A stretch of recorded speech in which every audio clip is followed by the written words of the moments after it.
Y eso es lo que traigo para hoy.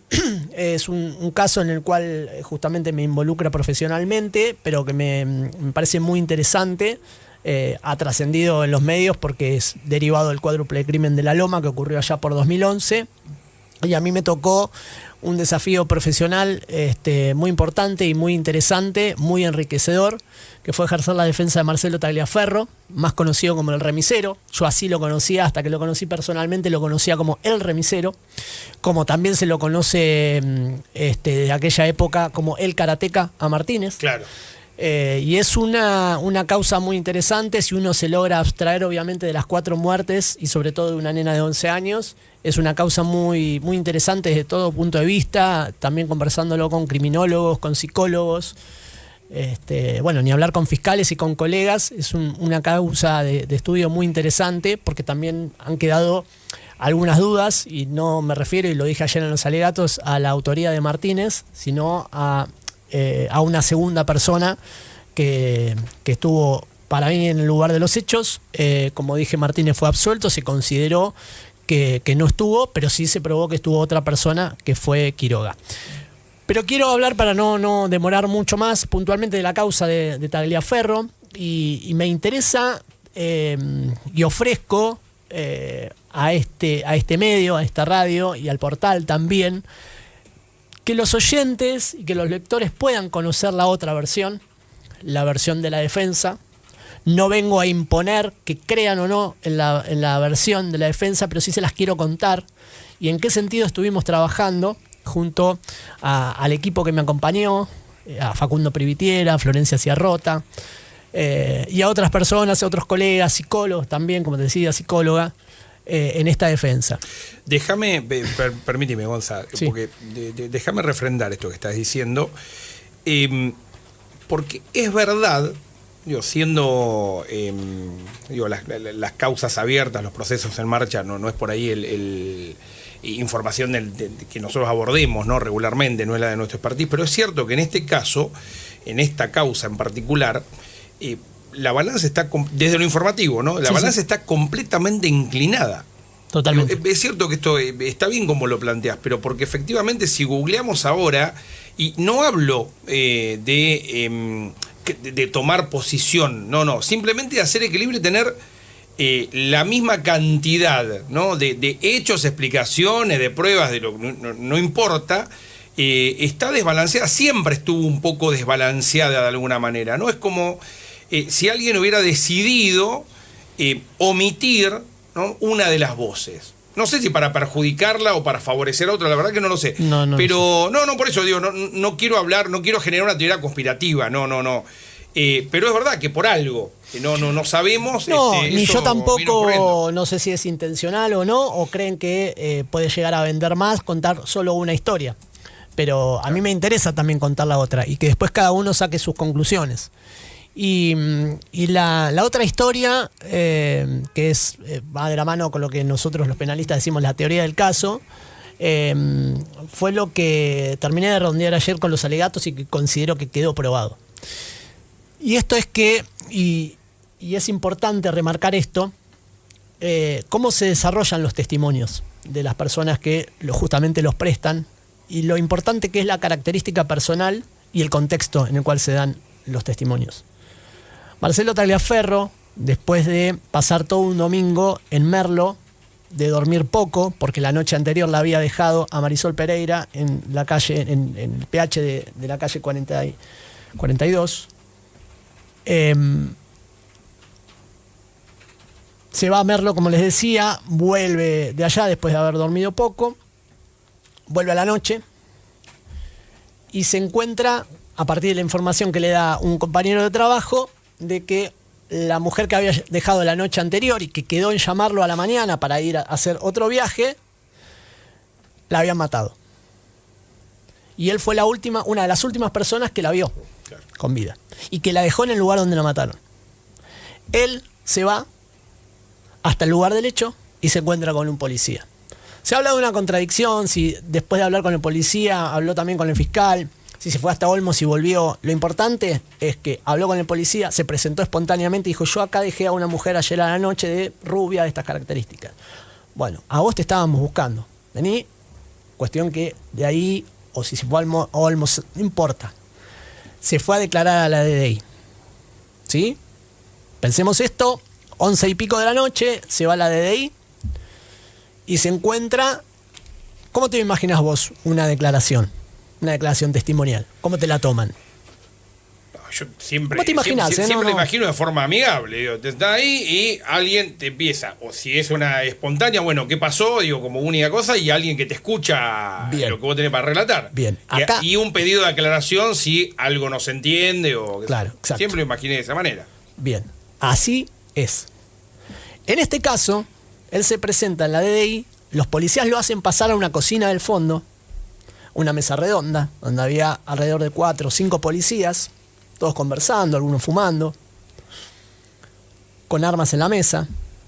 ¿Por qué? Son policías, pero en definitiva no estaban portándola. Pensemos en un ámbito de la policía. Sí, una imagen que, de a ver, una persona contexto que de tiene trabajo armas, de la policía, no es que con en un tono arma. amenazante. Quiero aclarar Pero eso. no, pero lo que te quiero decir, pero para uno que no está, si vos te sentás, Bueno, a ahí ver, vamos. si yo me siento con un amigo policía en mi casa o en la de él y saca el arma y lo pone arriba de la mesa, yo sé que no me está amenazando, pero mi inconsciente, digo, dispara un mensaje de gesto amenazante. Ni hablar. Digo, hay un arma arriba de la mesa en la que yo estoy y no es mía el arma. Ni hablar.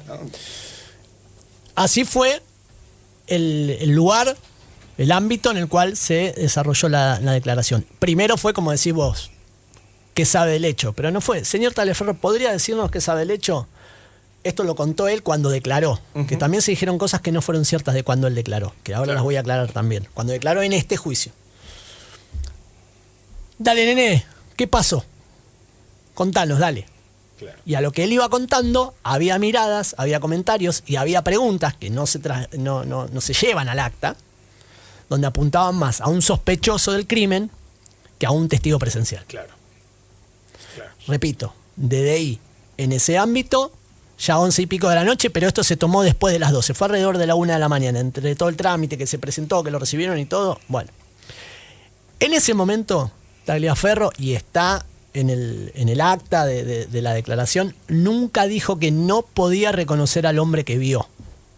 Dijo que tenía, porque lo ven 2 secuencias. Una primera secuencia desde el auto, donde había un cesto de basura que le impedía ver de manera completa al hombre que sale, habla con Marisol y la hace entrar.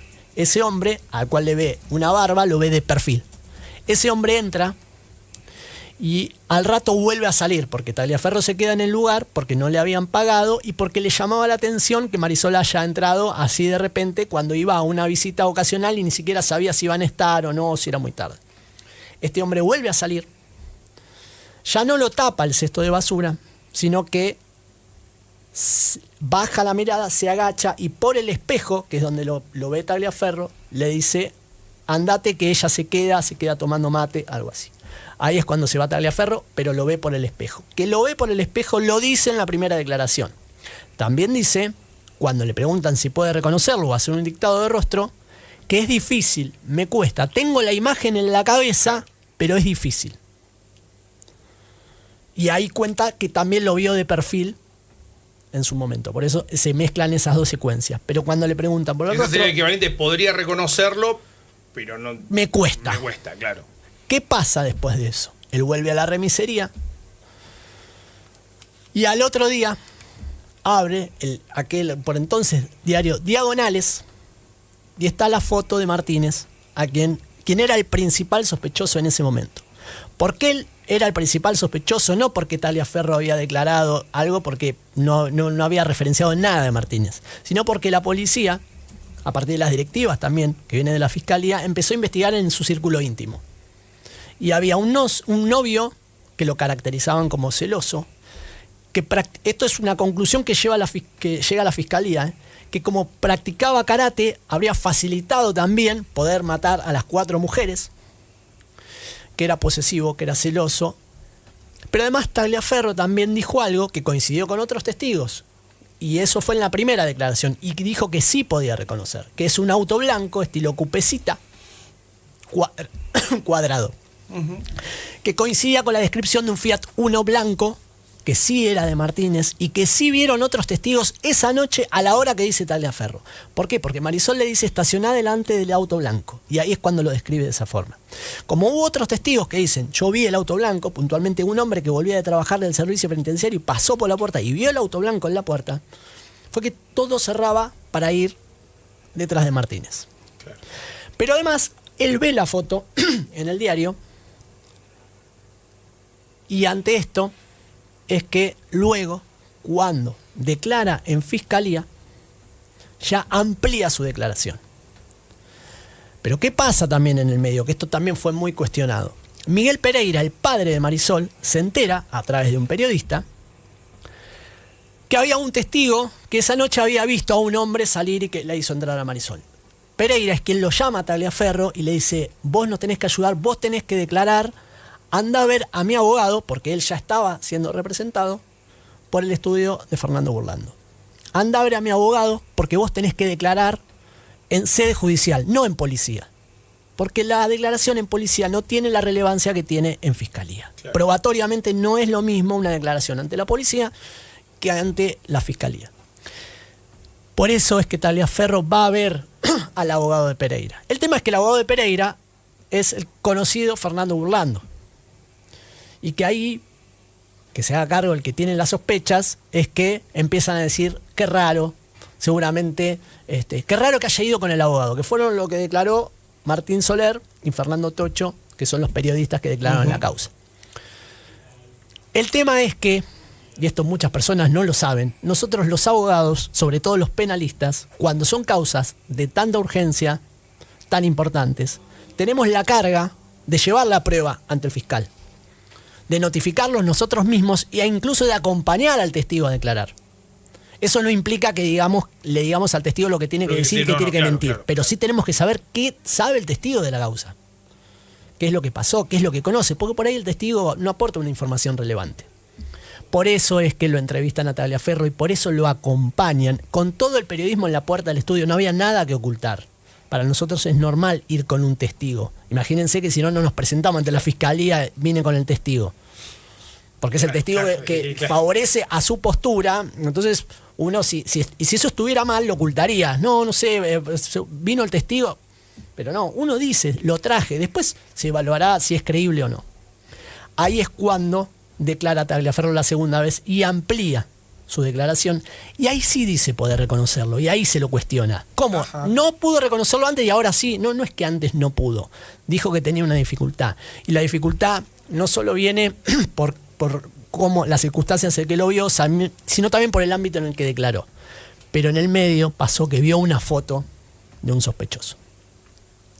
Y declaró después diciendo que lo había visto en una fotografía, y eso está en la causa, y como él lo había visto, aún en una foto, lo llevaron luego, días después, a que lo reconozcan en una rueda de reconocimiento, de la cual participaron, si no recuerdo mal, 5 personas, y a medida que iban pasando, cuando vi el segundo, que era Martínez, dice, es ese. No, esperá, faltan más. No, que no pasen más, es ese. El tipo es ese. Lo que nos cabe preguntar es quién es ese tipo. ¿El que estaba esa noche que le hizo entrar a Marisol o el que vio él en una fotografía y se convenció de que era? Claro. Ahí está la cuestión. Y ahí está el planteo de esta parte. Y luego vino la creación del personaje, del remisero. Porque también hay algo ahí, hay un sesgo, hay un prejuicio. No, un remisero, trabaja de noche, anda en algo raro. Después se lo presentó como el testigo estrella, y el testigo estrella se lo puso un periodista. Y acá empieza el juego mediático de los apodos y los motes. El chacal, el carnicero, el remisero, el karateca. Y eso empieza a influir en quienes consumimos las noticias. ¿Qué pasó después de todo esto? De la primera declaración, de la segunda y de la rueda de reconocimiento. Llegó el debate oral. Déjame, sí. para ordenar. Sí. De forma vulgar, más allá que vos no hablas en términos jurídicos, pero un testigo que dice, sí, podría reconocerlo, me cuesta, pero podría reconocerlo, una figura a la cual todo el relato periodístico, todo el relato mediático ubica en la escena y lo hace coincidir en el relato. y la hace coincidir. Es decir, los medios le estábamos diciendo a Tagliaferro, che, era el karateca el que vos viste. No solo los medios, ese es el tema. Bueno, pero los medios, No que es solo los medios. de la parte que puedo hablar, estuvimos bombardeándolo, casi exigiéndole que confirme efectivamente que a quien había visto es a quien todos decimos que tenés que haber visto. Acordate de esta palabra porque la quiero desarrollar después, así termino de contar y nos ordenamos. Sugestión. Bien, ¿Sí? bien. En el medio de todo esto, antes del debate, ¿qué ocurre? A Martínez lo liberan porque surgen pruebas en su favor, puntualmente un ADN de un hombre que no era él, que estuvo en el lugar del hecho. Entonces, en ese momento, como había otro, si bien Martínez seguía siendo imputado, pero había otro hombre, quizás fueron dos, quizás fue uno y no fue Martínez. Hablo de ese momento, con lo que se estaba investigando. Vino una recompensa, que acá es lo que se informa en todos los medios, o los medios que cubrieron el caso, mejor dicho, y se informa mal. Claro. Se informa mal. La recompensa se ofrece un año después del hecho. Cuando declara Tagliaferro las primeras veces y en la rueda de reconocimiento, la recompensa no existía. La recompensa es la resolución 179 del 12. Del 12, sale un año después. ¿Qué pasó con la recompensa? Que todos dicen, Tagliaferro reconoció haber pedido el cobro de la recompensa, no la cobró. Sí la pidió, haber pedido el cobro de la recompensa, haber pedido el cobro de la recompensa. Primero no es una confesión porque no confesó ningún delito. Él reconoció algo que ya lo había hecho en el debate. Claro. Y tengo las copias del debate del cuádruple crimen en el cual Tagliaferro cuenta que Daniel Galle y Miguel Pereira lo fueron a ver y le dijeron, Marcelo, con todo lo que vos colaboraste, sos vos quien tiene que pedir la recompensa. Tagliaferro, que no tenía idea porque nunca tuvo una causa, sino recién esta, no sabía cómo cobrarlo, no sabía cómo hacer el trámite, porque tampoco es un trámite judicial, es administrativo. Uno no va y pide una recompensa por una ventanilla. Claro. Bueno, ¿y cómo tengo que hacer? Anda a ver a mi abogado, como nos pasa a todos. Claro. A mí no, pues soy abogado. Claro. Vienen y me ven, che, me dijeron que te voy a vos por tal cosa. Andá a ver al abogado que él te explica. Y fue a ver al abogado. El tema que después viene, pero burlando, bueno, no sé, háganse cargo cada uno de las sospechas que tiene. Pero fue a ver al abogado de Pereira. Y el abogado de Pereira le hizo la nota ante el Ministerio de Seguridad que él presentó. Él fue con la nota, la presentó, solicitando la recompensa por la colaboración que ya había hecho y no lo hizo para cobrarla porque no existía. No había ninguna posibilidad en ese momento de que apareciera una recompensa. Vino después porque cambió la causa. Entonces, esto lo contó en el debate del cuádruple crimen, no lo cuenta ahora lo vuelve a contar. ¿Qué se dice? Cambió sus dichos para cobrar la recompensa, porque si él hablaban y lo condenaban a Martínez, entonces cobraba la recompensa. Tagliaferro no cambió ningún dicho. Tagliaferro en el debate, tanto en el del cuádruple crimen como en este, contó exactamente lo mismo. Exactamente lo mismo. Y esto lo que quiero decir también, la imagen que tenía en la cabeza. Tengo una imagen en la cabeza, dijo la primera vez. Bueno. Entonces, no había ningún interés en cobrar la recompensa, no cambió sus dichos por la recompensa, se presentó y nunca más la pidió, y en ningún lado hay un informe que habla la defensa de Martínez en su momento, que decía que si lo condenaban a Martínez, ese informe no está en esta causa, yo realmente nunca lo leí, no sé si existe. Nunca le notificaron a Tagliaferro que estaba sujeta a la condena de Martínez a que él cobre la recompensa. Claro. En la resolución 179 del 12, la pueden leer, lo que dice es quien aporte datos para el esclarecimiento e identificación de los autores. No habla en los artículos no dice sujeto a condena, sujeto. Eso lo podemos interpretar nosotros los abogados que sabemos que tiene que haber una condena firme para que exista un delito. Pero además es cuando vos buscás identificación como testigo privilegiado, ¿no? No del hecho, pero sí de los momentos previos, aparentemente, del hecho, el aporte puede ser inclusive para descartar, digo, y ese es un aporte valioso también. Esto para aclararlo, corregime si me equivoco, ¿no? Pero digo, no es que vos tenés que dar necesariamente con el culpable y poder, es decir, es el aporte aporte de información. Aporte de información. Che, mirá, sí, yo lo vi, pero no estaba ahí. Yo vi al que ustedes están acusando, pero estábamos en la cancha, estaba al lado mío. No puede haber sido. Eso es un aporte de información. No sé si en ese caso amerita cobrarla. Porque justamente lo que está haciendo es exculpándolo. Se plantearán el expediente. Vos te presentás a reclamarla y argumentás. Claro, mira, yo aporté esta información. Te dirán, no es relevante. Sí es relevante por esto. Te metés en ese expediente y la reclamás. Claro, Tagliaferro eso no lo hizo. Presentó la nota y no apareció más. Bien. No apareció más. Si no, traigan el expediente a ver si hay algún otro pedido, alguna otra presentación de Tagliaferro de un abogado de él. No la hay. Les aseguro que no la hay. Es decir, hecho trizas el argumento de pretensiones económicas para direccionar su declaración. Y también veía un medio que yo no supe justificarlo. Lo justifiqué, me cansé de justificarlo. Salí en otro medio explicándolo, lo dije en los alegatos.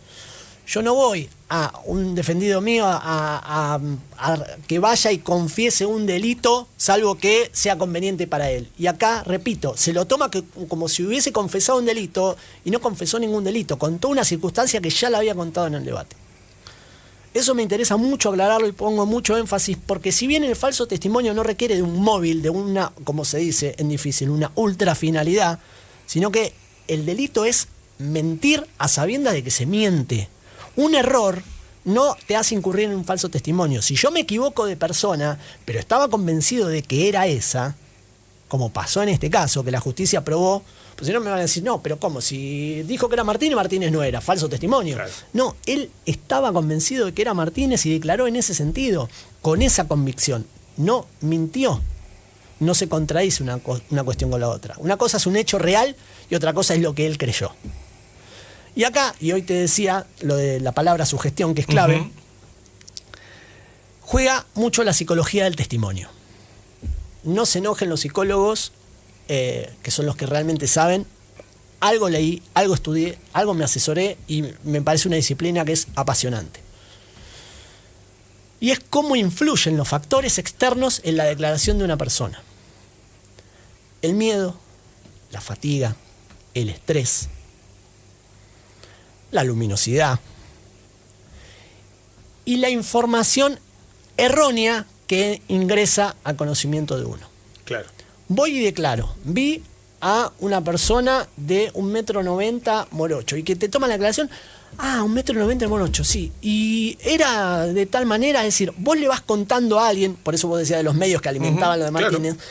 A quien te toma declaración le estás dando una información que le cierra a la persona, al funcionario judicial o policial, lo que está investigando. Claro.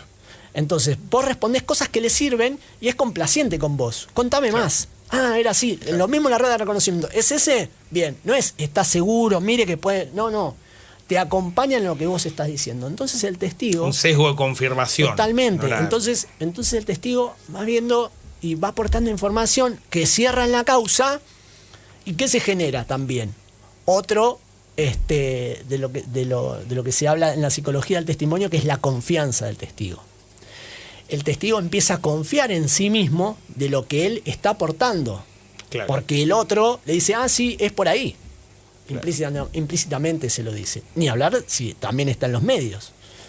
Había un auto cupecito blanca, sí, había un Fiat Uno en la puerta. Martínez era celoso, era posesivo. Bárbara Santos tenía más puñaladas que el resto y era la novia de Martínez.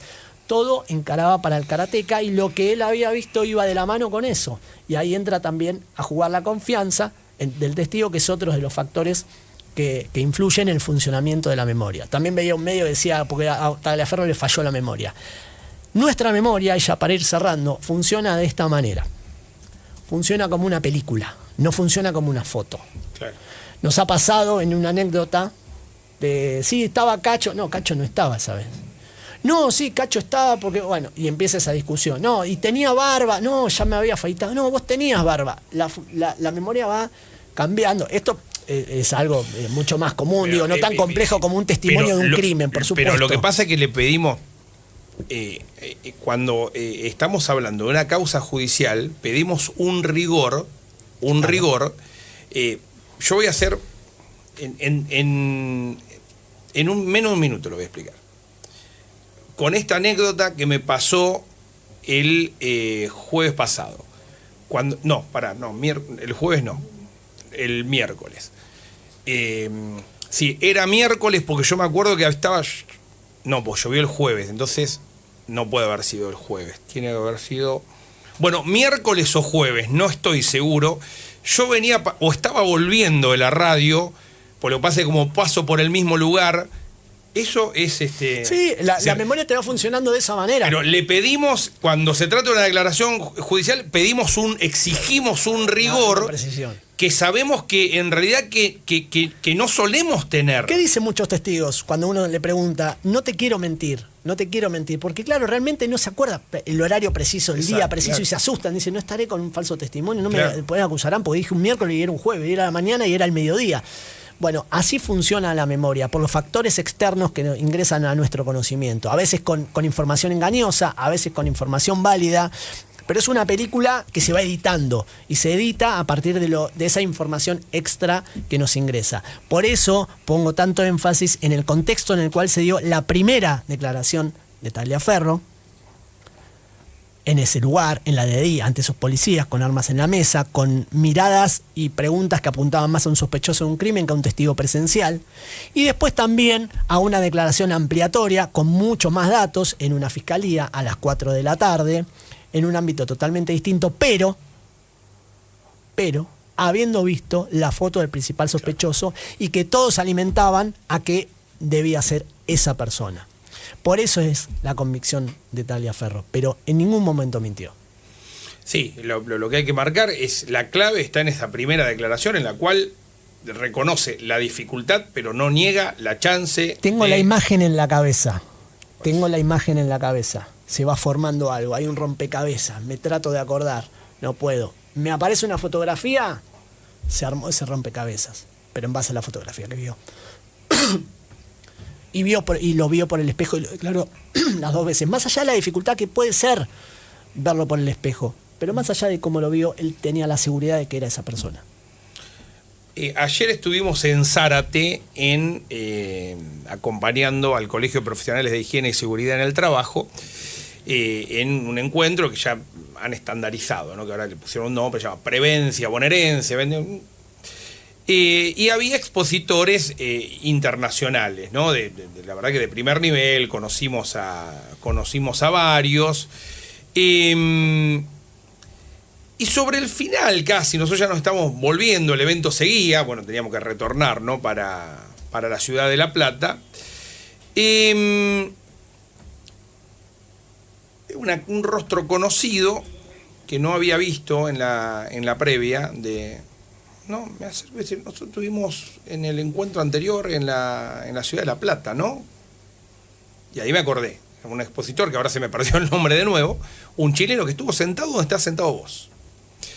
No, ¿te acordás?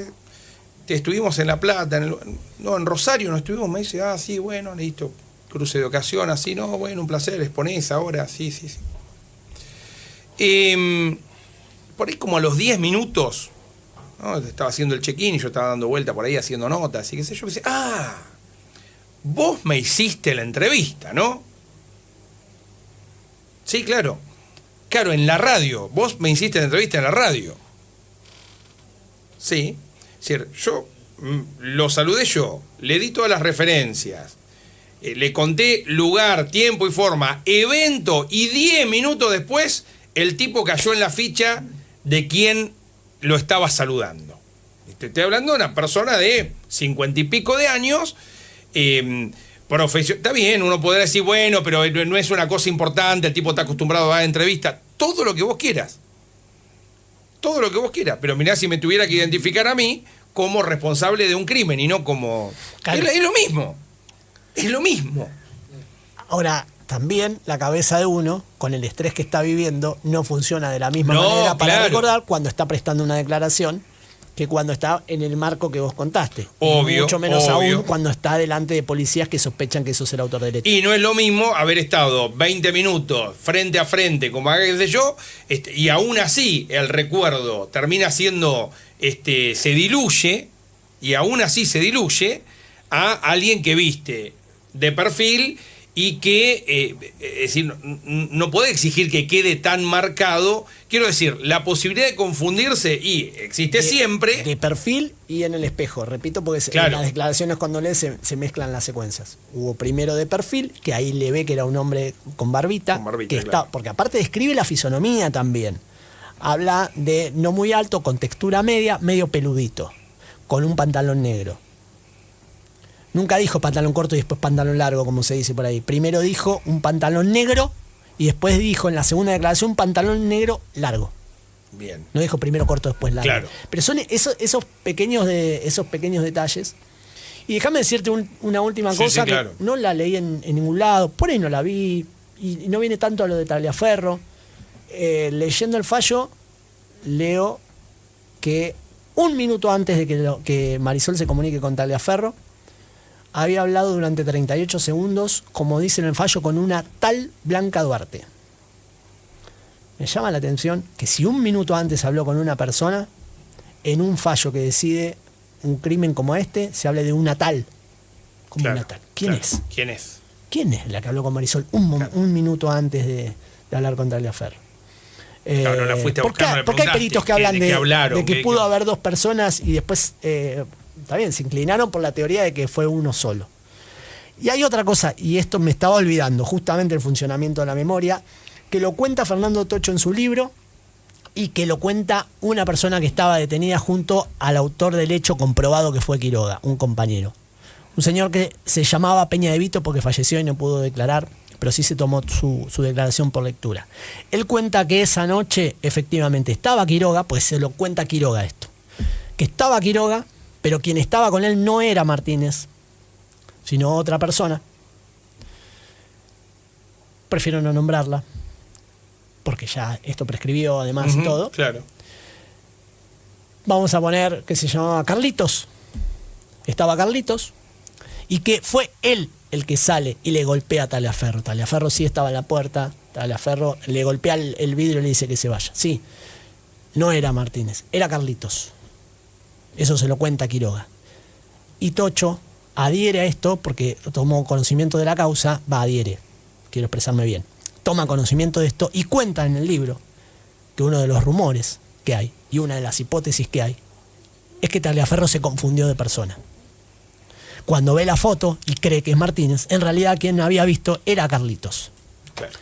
Error en el que habría incurrido Tagliaferro. Un error no implica ir y mentir, por lo tanto no implica un falso testimonio.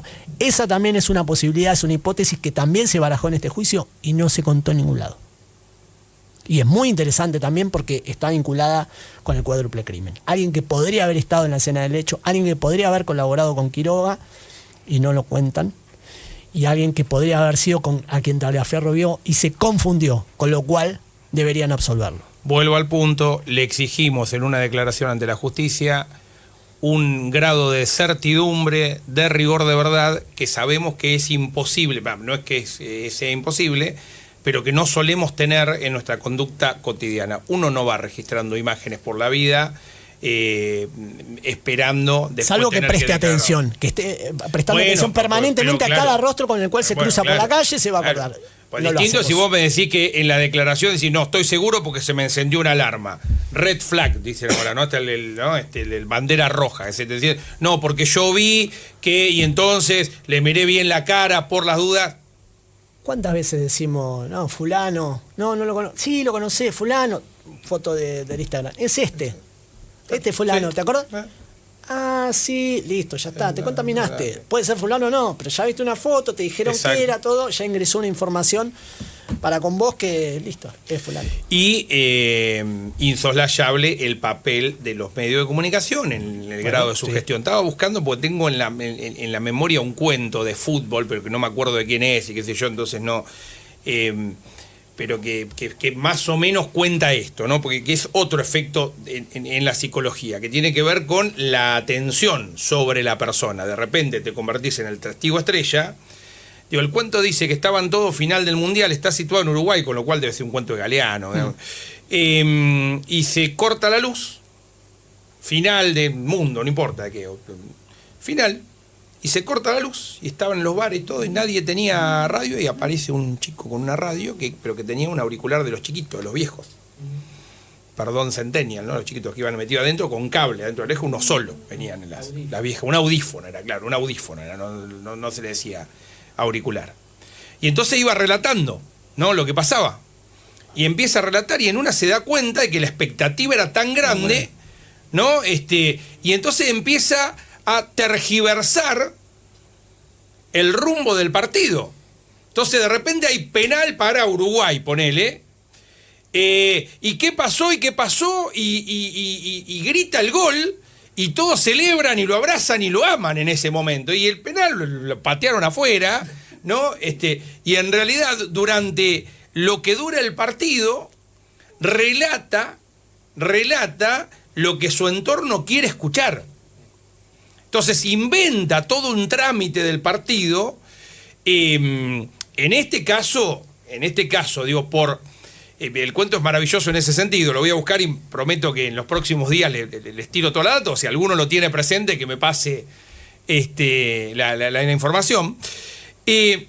Porque si bien es como una especie de acción deliberada, sí, deliberada pero direccionada. Claro. Es decir, la persona se funde en la expectativa que le genera el entorno. Digo, no es que dice, no, yo ahora quiero aprovecharme y ser el protagonista de esta historia y demás. No, la presión es tan grande que no puede decir lo que está ocurriendo, necesita decir lo que todos quieren escuchar, ¿no? Es decir, un relato que, bueno, de alguna manera habla de esas influencias, ¿no? Otra vez que pues, no tiene absolutamente nada que ver con lo jurídico, pero explica... Pero va de la mano con cómo funciona esto de la sugestión, de lo que uno quiere escuchar y lo que finalmente se queda escuchando. Claro, exactamente. La verdad, vamos a decirlo esta vuelta, que en general lo hacemos poco, pero que todo esto en un ratito en Radio La Plata, ¿sí? Más allá de que seguramente en las redes y demás, Gonzalo, lo vamos a poder compartir, porque de esta columna de hoy salieron 2 o 3 elementos que no es que son exclusivos o que son primicias, pero sí que no están contados. No están, por eso digo, están contados. Es posible que digan, claro, bueno, vos qué vas a decir que sos el abogado. Bueno, es una versión defensista, pero absolutamente objetiva.